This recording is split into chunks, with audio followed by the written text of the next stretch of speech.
meninas são veneradas como deusas vivas e onde uma mulher pode ter vários maridos, todos irmãos. Parece loucura? Mas esse lugar existe. Ele se chama Nepal, um dos países mais misteriosos e inacreditáveis da Ásia. Um lugar onde as paisagens não são só belas, são sagradas. Onde o tempo parece ter parado e o passado continua vivo em cada gesto, em cada crença, em cada tradição. Mas não se engane.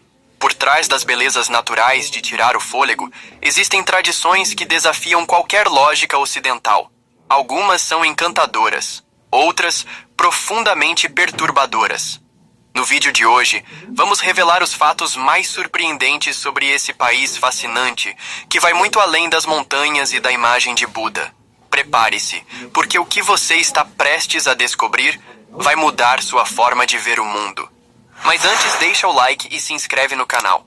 Isso não custa nada e me ajuda a continuar trazendo conteúdo para você. Número 1. Geografia. O Nepal é um país pequeno no mapa, mas imenso em grandiosidade. Localizado entre dois gigantes, a Índia e a China, ele ocupa uma faixa estreita do Himalaia, que abriga algumas das paisagens mais deslumbrantes do planeta. O país abriga nada menos que 8 dos 10 picos mais altos da Terra, incluindo o Monte Everest, o ponto mais alto do mundo, com impressionantes 8.848 metros de altitude. Mas o Nepal vai muito além das montanhas nevadas. Sua geografia é marcada por uma diversidade extrema, do calor úmido das planícies do Terai ao frio cortante dos picos gelados, passando por florestas tropicais, rios glaciais e vales sagrados. É como se o Nepal fosse um continente em miniatura. Em apenas algumas horas de viagem, é possível sair de campos de arroz verdejantes e chegar a vilarejos onde o oxigênio é quase raro. Essa variedade de altitudes molda não apenas o clima, mas também a cultura, a alimentação e até os rituais espirituais do povo. A geografia nepalesa não é só um cenário, é uma força viva que influencia tudo. E talvez por isso, os próprios nepaleses chamem suas montanhas de moradas dos deuses. Número 2. População. Com cerca de 30 milhões de habitantes, o Nepal é um verdadeiro mosaico humano. Mais de 120 grupos étnicos e mais de 100 idiomas diferentes coexistem dentro de um mesmo território. Um feito raro, mesmo para os padrões asiáticos. Entre os principais grupos étnicos estão os Chetri, os Brahman, os Magar e os Sherpas. Estes últimos famosos por viverem em altitudes extremas e por acompanharem expedições ao Everest. Cada povo carrega não apenas traços físicos distintos, mas também trajes típicos, dialetos próprios, culinárias únicas e sistemas de crença profundamente enraizados. A língua oficial é o nepalês, uma língua indo-ariana escrita no alfabeto Devanagari, o mesmo utilizado no hindi. No entanto, nas ruas, mercados e templos escuta-se de tudo. Em algumas regiões, nem mesmo o nepalês é falado. E mesmo assim, todos se entendem. Porque no Nepal, a comunicação vai além das palavras. Está nos gestos, nos sorrisos e nas tradições. No campo religioso, o país é majoritariamente hindu, mas o budismo também tem uma presença marcante, especialmente nas regiões próximas ao Tibete. É comum, inclusive, ver práticas e templos onde as duas religiões se misturam de forma pacífica e simbiótica. Em alguns vilarejos, um mesmo templo pode abrigar estátuas de deuses hindus e imagens de Buda lado a lado, sem qualquer conflito. Essa convivência harmoniosa entre etnias, línguas e religiões distintas faz do Nepal um dos exemplos mais fascinantes de pluralidade cultural em todo o continente asiático. Número 3. Poliandria. Pode parecer estranho, mas em algumas regiões do Nepal, uma única mulher pode se casar com vários homens ao mesmo tempo. E o mais surpreendente, esses homens geralmente são irmãos. Essa prática, conhecida como poliandria fraterna, ainda é encontrada em vilarejos remotos do Himalaia, especialmente nas regiões de Humla, Dolpa e Mustang. Mas por que isso acontece? A resposta está na terra, ou melhor, na falta dela. Em áreas montanhosas onde o solo é escasso e o clima é hostil, dividir uma propriedade entre vários herdeiros poderia significar o fim da sobrevivência familiar. A solução tradicional foi simples e, ao mesmo tempo, radical. Todos os irmãos se casam com a mesma mulher, mantendo as terras da família unidas e a estrutura familiar funcionando como um só núcleo. Nesses casamentos, os filhos não pertencem a um pai específico, são filhos de todos. As decisões são tomadas em conjunto, e a esposa é respeitada como o centro da família. No entanto, essa prática exige que a esposa mantenha um equilíbrio cuidadoso entre seus maridos, garantindo que todos sejam tratados de forma justa e prazerosa. Para quem vem de fora, a poliandria parece impensável. Mas, no Nepal profundo, ela é apenas mais uma das muitas formas de viver e sobreviver. Número 4. Deusas vivas. No Nepal, o sagrado e o cotidiano se misturam de uma forma quase inacreditável. Uma tradição única e profundamente enraizada na cultura local é a existência das Kumaris, meninas escolhidas ainda na infância para viver como deusas vivas. A palavra Kumari vem do sânscrito e significa virgem. A menina escolhida deixa a vida comum para trás. Não pode mais brincar nas ruas, frequentar a escola ou conviver com outras crianças. A partir do momento em que é reconhecida como encarnação da deusa Taleju, tudo muda. Ela passa a viver em um palácio chamado Kumarigar. Ela é reverenciada por políticos, monges e devotos e tem seus pés impedidos de tocar o chão. A escolha da Kumari é um processo rigoroso. A menina precisa atender a uma lista de 32 perfeições físicas, como olhos de vaca, cílios de boi, voz clara como um pato e pele sem nenhuma mancha. Além disso, é testada emocionalmente. Em um dos testes mais estranhos, ela é colocada em uma sala escura com cabeças de búfalos sacrificados para provar que não sente medo. Afinal, uma deusa não pode se assustar. A Kumari vive em isolamento até atingir a puberdade. Quando isso acontece, ela perde sua divindade e retorna à vida normal, sendo substituída por outra criança. O curioso é que, mesmo depois de viver anos como uma deusa, muitas Kumaris enfrentam dificuldades para se adaptar ao mundo real. Algumas sequer sabem ler, escrever ou se relacionar com outras pessoas. E há até um estigma social de que casar com uma ex-Kumari traz azar. Para os olhos ocidentais, tudo isso pode parecer um absurdo, mas para os nepaleses, é um símbolo máximo de fé, tradição e conexão espiritual com o divino. Número 5. Animal sagrado. Aqui as vacas andam pelas ruas como se fossem donas do lugar, e de certa forma são. Elas são tratadas com respeito absoluto e jamais podem ser tocadas com violência. Isso porque, neste país, a vaca é considerada sagrada, um símbolo vivo de pureza, fertilidade e proteção divina. Machucar, maltratar ou matar uma vaca no Nepal é considerado um crime grave e pode até levar à prisão. Essa veneração tem raízes profundas no hinduísmo, religião predominante no Nepal, que enxerga a vaca como a encarnação da deusa Lakshmi, guardiã da fortuna e da abundância. Mas o respeito vai além do espiritual. A vaca fornece tudo: leite, esterco usado como combustível ou fertilizante, urina usada em rituais de purificação e, tradicionalmente, ajuda até no trabalho rural. É por isso que ela é vista como uma mãe, a mãe de todos. Ela não é apenas um animal, é um elo entre o humano e o divino. Em muitos lares, há até pequenas estátuas ou quadros com imagens de vacas decoradas como se fossem deidades. Número 6. Curiosidades. Quanto mais se descobre sobre o Nepal, mais ele surpreende. É como se cada canto do país escondesse uma história inacreditável, um detalhe único ou uma tradição que parece saída de outro mundo. E não faltam curiosidades que provam isso. Para começar, o Nepal é o único país do mundo cuja bandeira não é retangular. Ela tem um formato de 2 triângulos sobrepostos, representando o Himalaia e os 2 principais credos do país, o hinduísmo e o budismo. E sabe o que mais? O Nepal nunca foi colonizado por nenhuma potência estrangeira, o que ajudou a preservar sua cultura milenar de forma praticamente intacta. Outro dado curioso: o país segue um calendário completamente diferente. Enquanto o resto do mundo está no século XXI, o Nepal vive no ano 2081, de acordo com o calendário Vikram Samvat, baseado nos ciclos lunares hindus. Por isso, o Ano Novo nepalês é comemorado em abril, e com festas cheias de cor, dança e espiritualidade. Que tal aterrissar em um dos aeroportos mais perigosos do mundo? Voar para o Nepal pode ser uma experiência emocionante e ao mesmo tempo assustadora, especialmente se o destino for o aeroporto de Lukla, encravado em um penhasco entre os Himalaias. A pista é extremamente curta, cercada por montanhas e sujeita a neblina e ventos imprevisíveis. Mesmo assim, é a principal porta de entrada para quem deseja escalar o Everest. Muitos aventureiros enfrentam esse voo desafiador em busca do topo do mundo, literalmente. Um pouso em Lukla é, por si só, o primeiro teste de coragem antes da grande jornada. Número 7. Economia. A economia do Nepal é tão desafiadora quanto o seu relevo montanhoso. Apesar de abrigar algumas das paisagens mais valiosas do mundo, o país ainda figura entre os mais pobres da Ásia.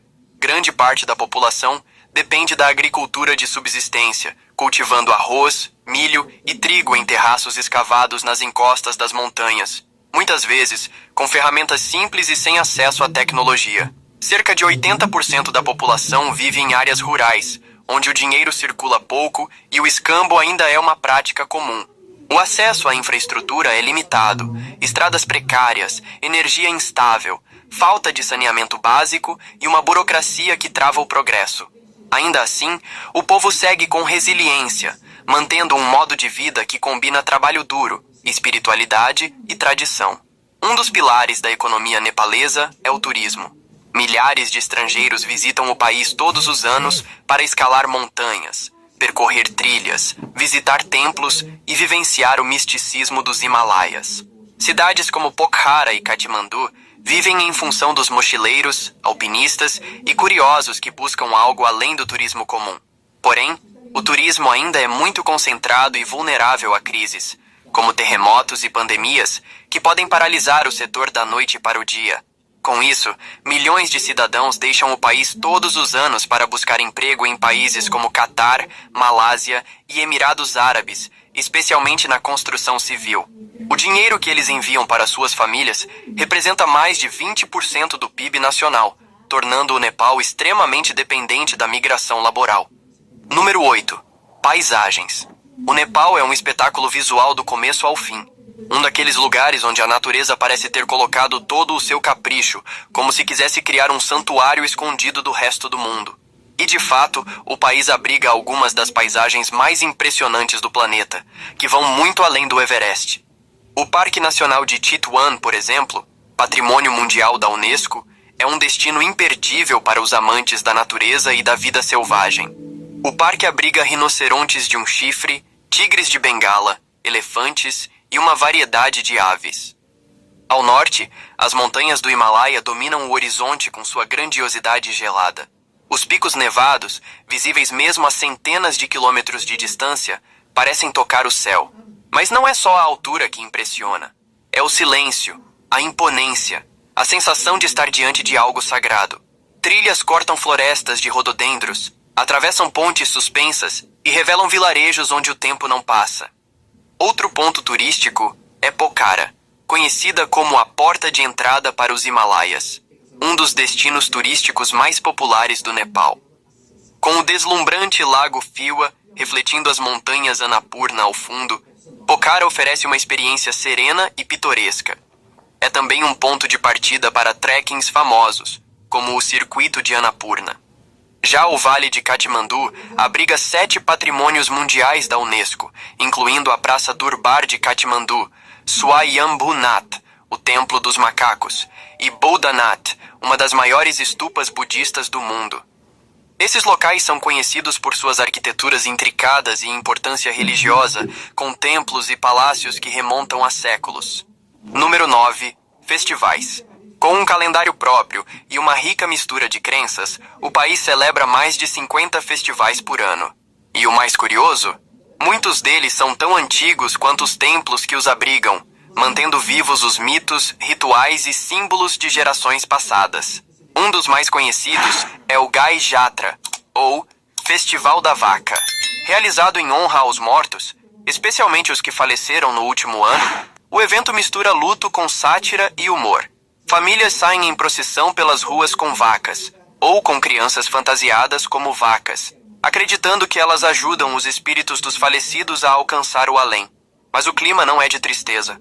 Há danças, músicas e até encenações cômicas que zombam de políticos e autoridades. É um momento catártico, onde o riso serve como cura e a morte é encarada com leveza e aceitação. Logo depois vem o Tihar, conhecido como o Festival das Luzes. Durante 5 dias, cada um é dedicado a uma figura diferente, incluindo os corvos, os cães e as vacas. As casas são iluminadas com lamparinas e velas, e as ruas se enchem de músicas, doces, danças e guirlandas de flores. É como um Natal misturado com um carnaval sagrado. Outro destaque é o Holi, o famoso Festival das Cores. Durante esse evento, o Nepal se transforma em uma paleta viva. Pessoas se cobrem de pó colorido, dançam nas ruas e celebram a chegada da primavera com alegria contagiante. Número 10. Cidade do Buda. Pouca gente sabe, mas o Nepal é o berço de uma das figuras mais influentes da história da humanidade. Foi aqui, na pequena cidade de Lumbini, que nasceu Siddhartha Gautama, mais conhecido como Buda, por volta do século VI a.C. Antes de se tornar o Iluminado, ele era um príncipe, cercado de luxo, protegido do sofrimento do mundo. Mas ao sair de seu palácio e se deparar com a dor, a doença e a morte, iniciou sua busca pela libertação espiritual. Hoje, Lumbini é um dos lugares mais sagrados para os budistas em todo o mundo. A cidade, localizada na região do Terai, é silenciosa, plana e envolta em uma atmosfera de paz quase sobrenatural. No centro do local sagrado está o Templo de Maya Devi, construído no exato ponto onde acredita-se que Buda nasceu, sob uma árvore sagrada. Há também a Pedra do Nascimento, protegida dentro do templo, onde fiéis se ajoelham em reverência. Ao redor, dezenas de monastérios budistas construídos por países como China, Japão e Tailândia criam um ambiente multicultural e profundamente espiritual. A cidade é calma, silenciosa e convida à meditação. Número 11. Dia dos Cães. Em meio a tantas tradições profundas e espirituais, uma das mais inesperadas é o Kukur Tihar, ou Dia dos Cães. O festival celebra o vínculo especial entre humanos e cães. Durante esse dia, os cães, sejam de rua ou de estimação, são adorados e tratados como reis. Eles são adornados com guirlandas de flores e recebem uma marca de pó vermelho na testa, simbolizando bênçãos. Os nepaleses acreditam que os cães são os mensageiros do deus Yama, o guardião do submundo, e dedicam este dia para mostrar seu respeito e gratidão a esses fiéis companheiros. Número 12. Culinária. A comida do Nepal não é apenas sustento. É parte da cultura, da religião e até dos rituais. Em muitos lares, as refeições ainda são feitas no chão, com as mãos, em silêncio ou com preces. E mesmo com ingredientes básicos, cada prato carrega a alma do povo nepalês. O alimento mais tradicional é o dal bhat, uma combinação de arroz branco com lentilhas cozidas, acompanhada de vegetais refogados, curry, e às vezes carne de frango ou búfalo.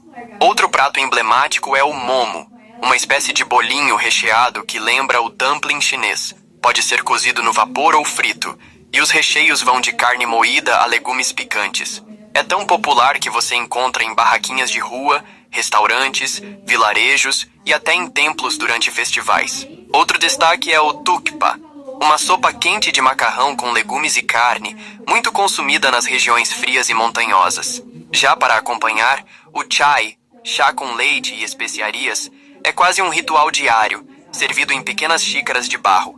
E nas celebrações, bebidas artesanais como o haxi, um tipo de aguardente, ou o tongba, cerveja quente de milho servida com canudo de bambu, marcam presença. O mais bonito é que, no Nepal, comer é também um ato de respeito. Em resumo, o Nepal é muito mais do que um país escondido entre montanhas. É um universo inteiro de espiritualidade, tradições e histórias que resistem ao tempo. Um lugar onde vacas são sagradas, crianças são tratadas como deusas, cães recebem oferendas e o nascer do sol é celebrado com incenso e mantras. Onde a morte é dançada, a fé é visível e o silêncio das montanhas fala mais alto do que qualquer palavra. Este vídeo chega ao fim. Agora, conte-nos o que mais chamou sua atenção. Se você chegou até o fim deste vídeo, deixe seu like e inscreva-se no canal. Isso me incentiva a continuar trazendo mais conteúdos. Até o próximo vídeo.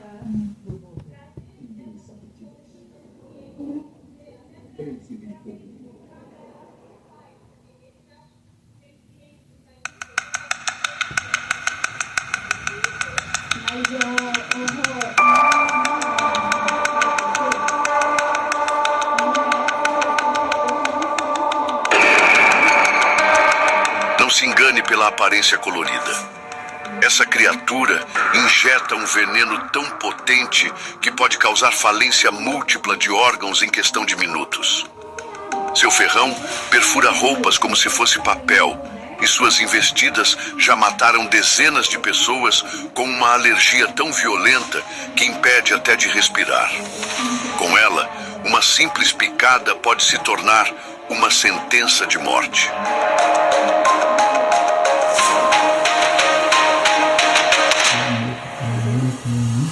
Aqui, nas profundezas da floresta, cada detalhe importa.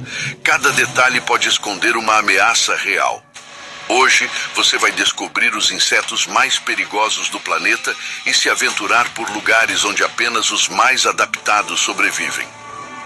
Se você acha que já viu de tudo, prepare-se, porque vamos atravessar um território onde não existem leis. Neste lugar, a natureza engana sem piedade. Uma folha caída no chão pode ser uma armadilha, esperando o momento certo para atacar. Já imaginou caminhar num lugar assim?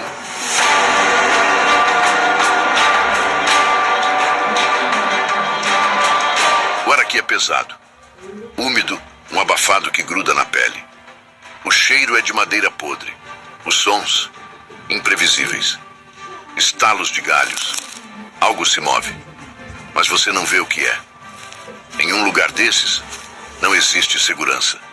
Um pouco de luz, espaço, alimento, abrigo. Tudo é motivo para disputa.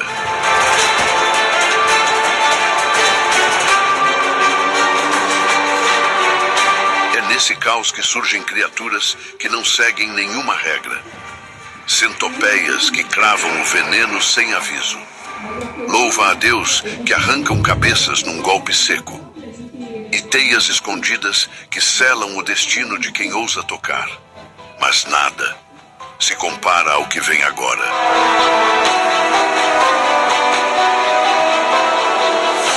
Imagine uma criatura com asas afiadas, corpo blindado e mandíbulas que partem a carne como uma lâmina de bisturi.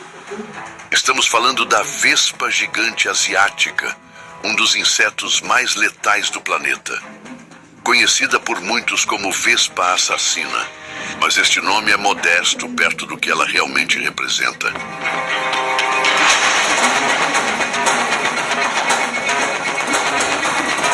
Com até 6 centímetros de comprimento, ela é do tamanho de um dedo humano. Suas mandíbulas podem decapitar abelhas em segundos. E seu ferrão?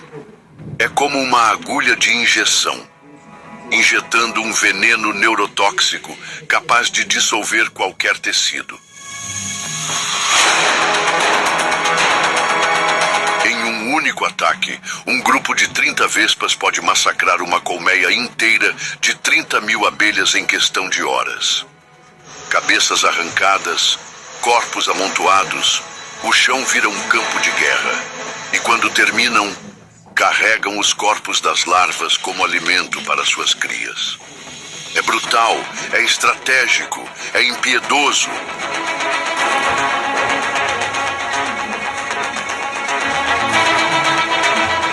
No Japão rural, as abelhas nativas desenvolveram uma técnica para combater as vespas. Quando uma invasora entra na colmeia, elas não fogem. Elas armam uma emboscada. Cercam a vespa em um enxame compacto, vibram intensamente seus corpos e aumentam a temperatura interna até 46 graus Celsius. Calor suficiente para cozinhar a vespa viva, mas ainda suportável para as abelhas. Sim, é uma guerra. E elas aprenderam a queimar o inimigo por dentro.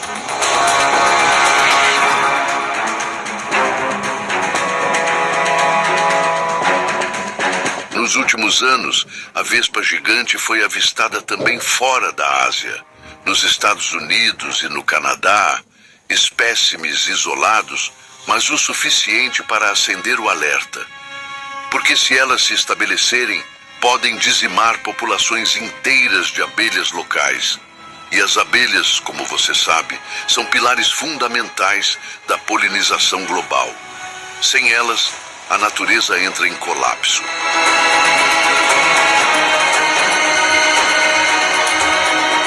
Se um dia você ouvir um zumbido mais grave que o normal, espere, observe e torça para que não seja ela.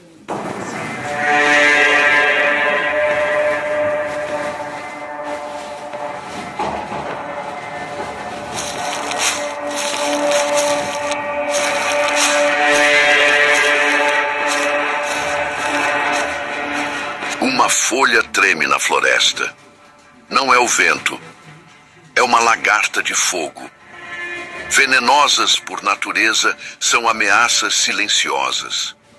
Nas profundezas da floresta, ela é considerada uma ameaça real.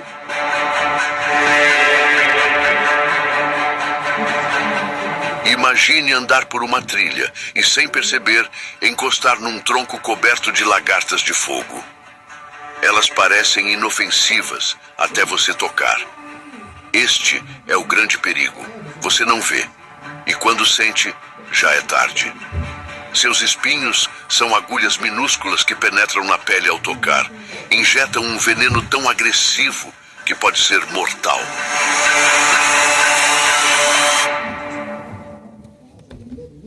Não é uma dor qualquer, é lancinante.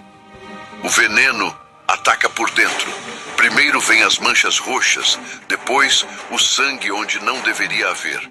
O corpo já começa a falhar. Não há sinais, não há tempo. Infelizmente, a floresta não perdoa os desatentos.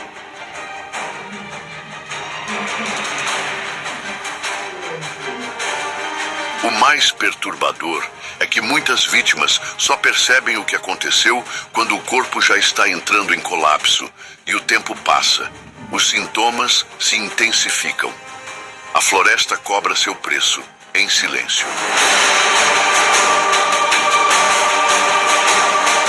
No Brasil, a presença dessas lagartas é comum em áreas densas de mata, perto de rios e sob a cobertura espessa da vegetação.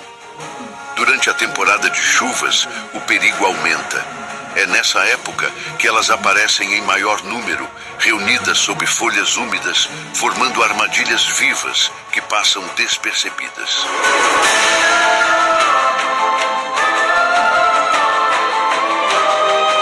E se você imagina que elas atacam, salpicam veneno ou disparam alguma substância à distância, esqueça. Essas lagartas não fazem nada para ferir. Elas são consideradas uma ameaça passiva. Seu veneno é liberado apenas com um simples toque, mas o efeito pode ser devastador.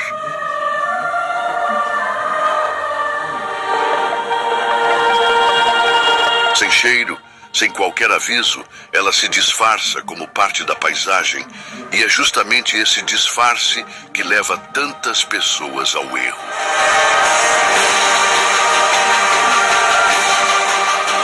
No Brasil, alguns hospitais já estruturaram protocolos de emergência para lidar com os casos de envenenamento, mas o soro que salva vidas é escasso e precisa ser aplicado rapidamente.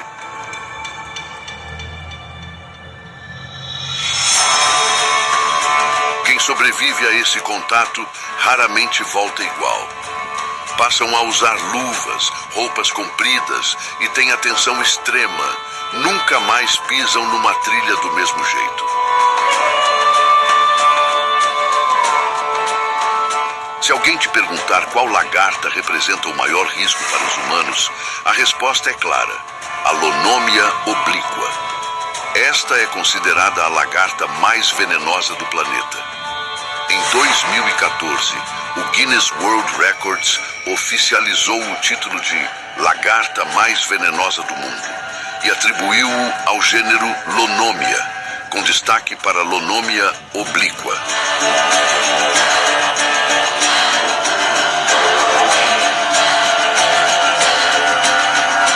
A justificativa do título se baseia na análise toxicológica do veneno, que pode provocar diversos danos ao organismo humano, como fazer o sangue coagular de forma errada dentro das veias, causar sangramentos por todo o organismo, e provocar danos aos órgãos, como rins e fígado.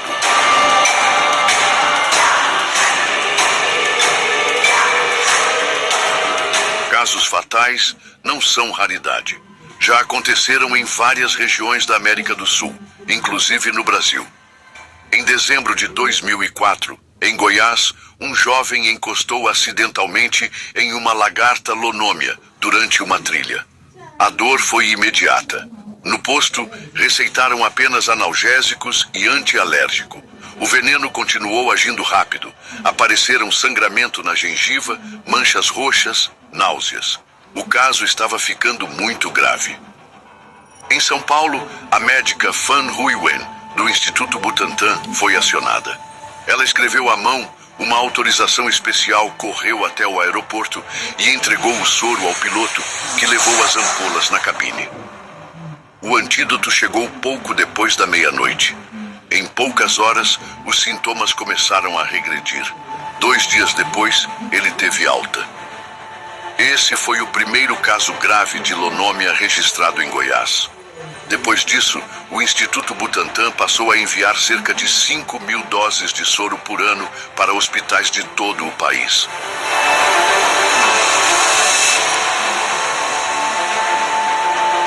Em outra parte da floresta, o perigo assume uma nova forma. Nesse território selvagem, as aranhas dominam. Mais do que caçadoras, elas são engenheiras da morte.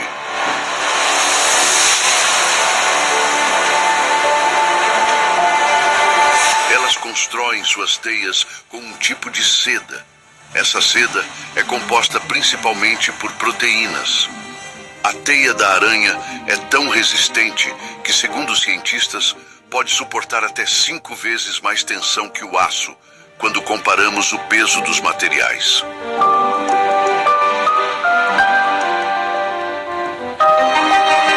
Essas armadilhas, quase imperceptíveis ao olhar humano, capturam presas com uma eficiência brutal. Para muitos insetos, basta um leve toque para serem imobilizados em questão de segundos.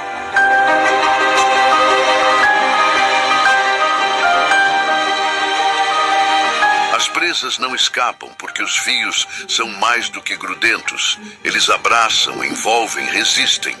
E quanto mais se luta, mais se prende.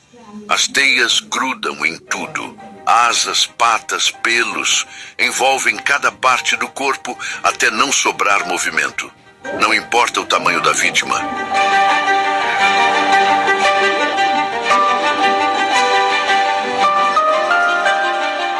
Seja leve como um mosquito ou blindado como um besouro, ninguém escapa se cair no lugar errado. E aí começa a parte mais sombria.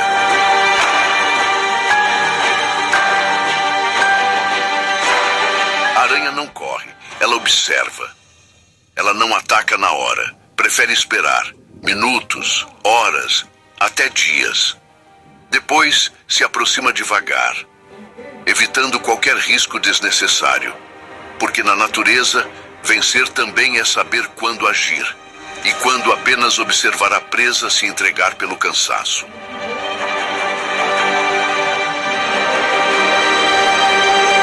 Só então a aranha se aproxima de vez. Com precisão cirúrgica, crava suas presas na vítima e injeta um veneno que transforma o interior do corpo em um líquido nutritivo. Um banquete sombrio que pode durar horas.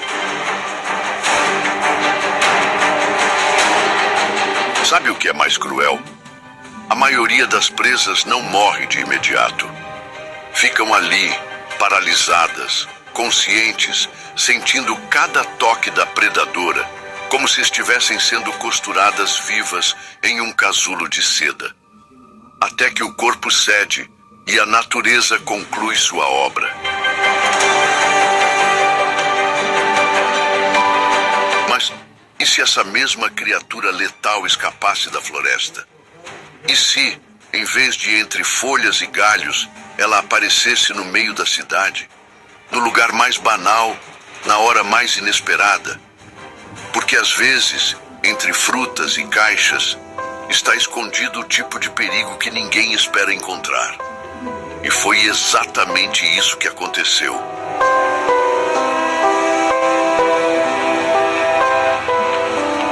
Em uma manhã comum, no coração de São Paulo, um trabalhador de mercado de apenas 23 anos separava cachos de banana, como fazia todos os dias.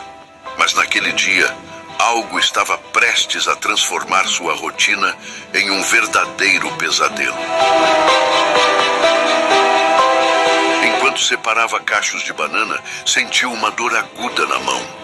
Ao olhar, viu a aranha ainda presa à pele, uma armadeira, uma das mais venenosas do planeta. A dor foi intensa, o local suava, os pelos se eriçaram. O veneno se espalhou rápido, dor no peito, tontura, vômitos e então um sintoma inesperado. Uma ereção involuntária e dolorosa. Sim, o veneno da armadeira pode causar priapismo. Ele foi levado ao hospital, recebeu soro antiofídico e sobreviveu. 36 horas depois, teve alta.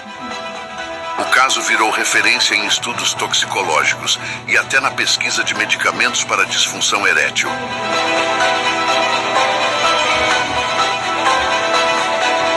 Uma picada, um efeito colateral bizarro e um lembrete brutal. Na natureza, até o absurdo pode ser real. Na natureza, o perigo assume muitas formas. Alguns atacam com veneno, outros com paciência, estratégia e alguns com precisão cirúrgica. E é aí que entra um dos caçadores mais enigmáticos da floresta, o louva-a-Deus.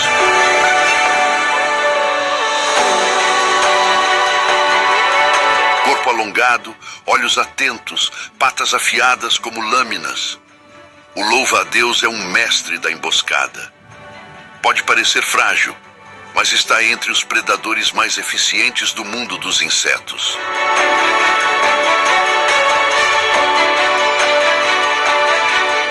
Poucos sabem, mas aquele gesto típico do louva-a-Deus, com as patas dianteiras erguidas como se estivesse em oração, não é só uma pose. É o prenúncio de um ataque. Ele não está rezando, está preparando o bote.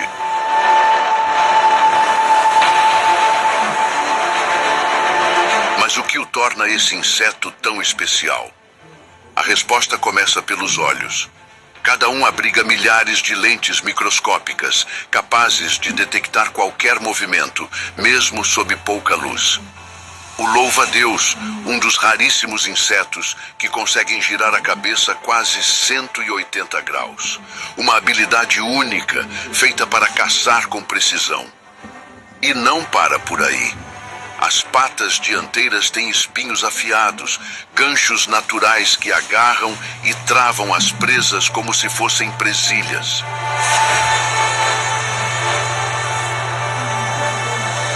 Quando ele ataca, é rápido como um raio. Com reflexos dignos de um lutador profissional, calcula cada milímetro antes do bote.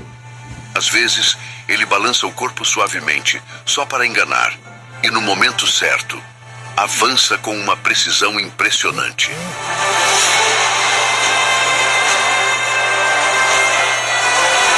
E se você acha que ele caça apenas insetos pequenos, prepare-se.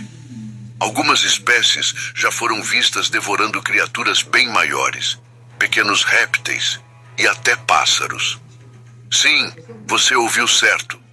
Um inseto que pode abater e devorar até mesmo um beija-flor. É um espetáculo tão raro quanto assustador.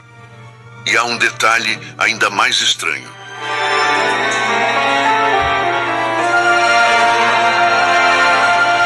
Durante o acasalamento, certas fêmeas iniciam a refeição ainda no meio do ato, devorando o macho pela cabeça enquanto ele termina sua missão. Como se a própria natureza tivesse aceitado o sacrifício como parte do ciclo da vida. E é nas sombras desse mesmo ambiente que habita uma criatura que parece saída de um pesadelo.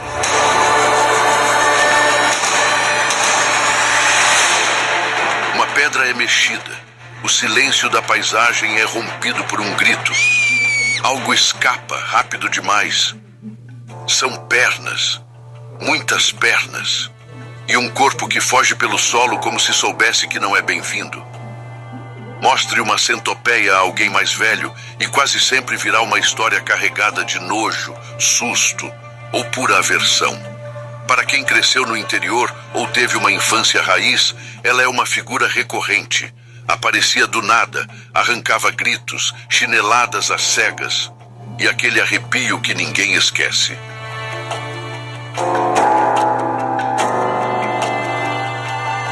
Muita gente já se apavora só de ver uma centopeia atravessando o chão. O que poucos sabem é o arsenal oculto que esse ser carrega. Primeiro, ela não é um inseto. É uma predadora veloz, venenosa e equipada com armas que parecem obra de ficção científica.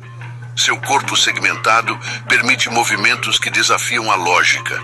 Ela se encaixa em frestas, contorna obstáculos com agilidade e pode atacar em um piscar de olhos. Mas o que realmente faz dela uma máquina letal são as forcípulas.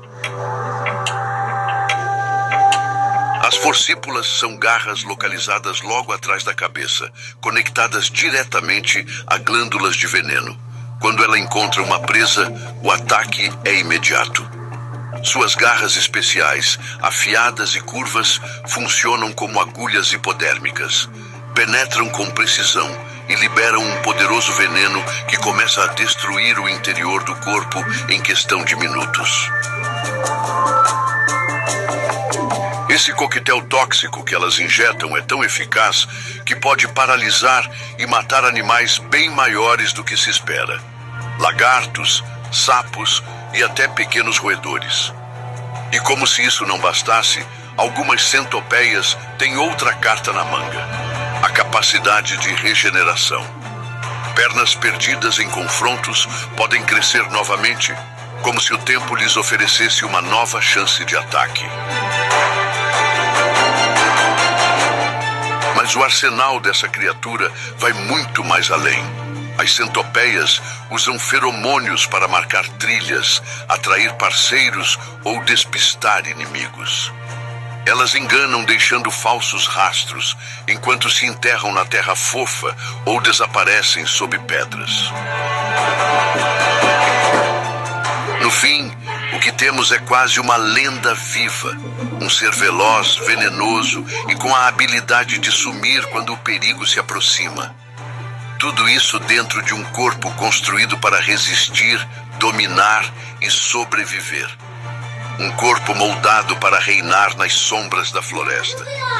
E foi justamente esse animal, silencioso e traiçoeiro, que protagonizou um dos casos mais estranhos e assustadores já registrados. Rodrigues, uma remota ilha africana pertencente ao arquipélago das Ilhas Maurício. Em plena base militar de Solitude, um oficial da Força Especial bebe água direto de um reservatório de concreto. Parecia só mais um dia comum, até que algo inesperado ocorreu. Uma centopeia, escondida na água, picou-o por dentro da garganta. A dor foi imediata, o inchaço também, e antes que pudesse pedir socorro, a respiração falhou. Morreu sufocado. Um acidente raro que foi confirmado por autoridades locais. Este caso revela o quão letal essa criatura pode ser, não apenas pela sua toxina, mas pela forma como age. Invisível, inesperada, fatal. E se você acha que já viu de tudo quando se trata de insetos perigosos, prepare-se.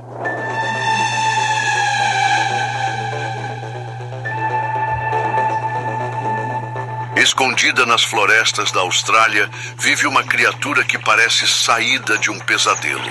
A formiga bulldog. Com olhos de assassina e garras de carniceira, essa formiga não caça por instinto. Ela executa com precisão. Para quem é alérgico, uma única picada pode ser fatal. Mas mesmo sem alergia, ela causa dor suficiente para derrubar um adulto. Mas e se forem várias? Você pode até sobreviver, mas vai desejar que tivesse morrido. Esse inseto já matou seres humanos. Repito, matou. Uma formiga sozinha, sem enxame, sem ajuda, só ódio e veneno. Ela não só pica, ela morde ao mesmo tempo. Enquanto você sente a mandíbula rasgar sua pele, o veneno já está viajando pelo seu corpo como fogo líquido.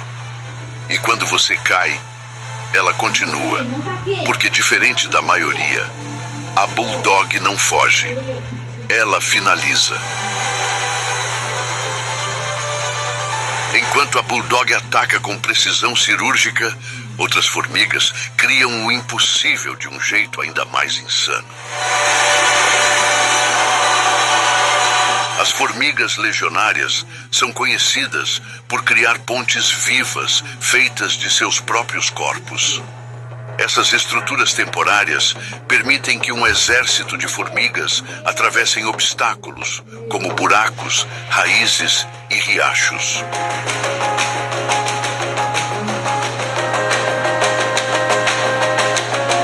Elas se agarram umas às outras e aguentam o peso do grupo com as mandíbulas travadas e o corpo esticado até o limite. Elas se jogam, literalmente, porque se uma hesita, todas caem. É uma das mais fascinantes demonstrações de inteligência coletiva da natureza. Enquanto a formiga Bulldog domina pela força, as legionárias dominam pela engenharia, uma mata com veneno. As outras constroem com o próprio corpo duas estratégias, um só objetivo: sobreviver num mundo que não perdoa fraquezas.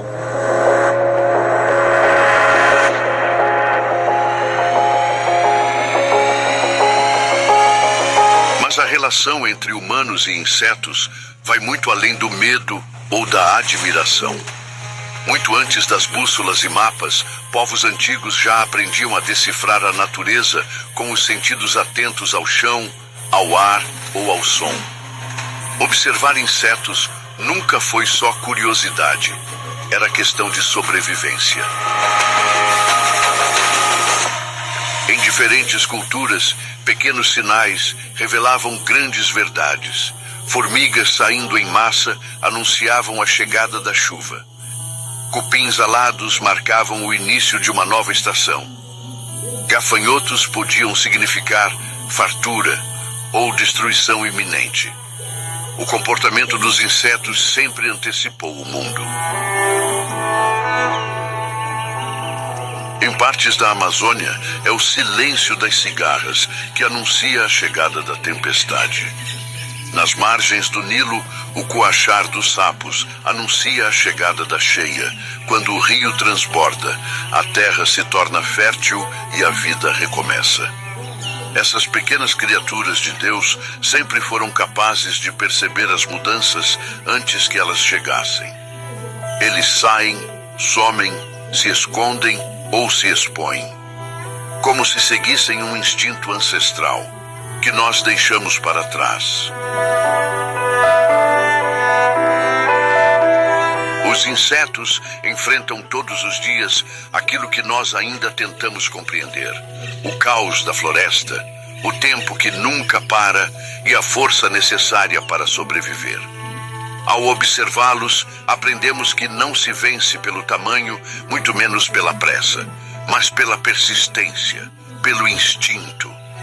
Nós temos muito o que aprender com quem já vive nesse chão há milhões de anos.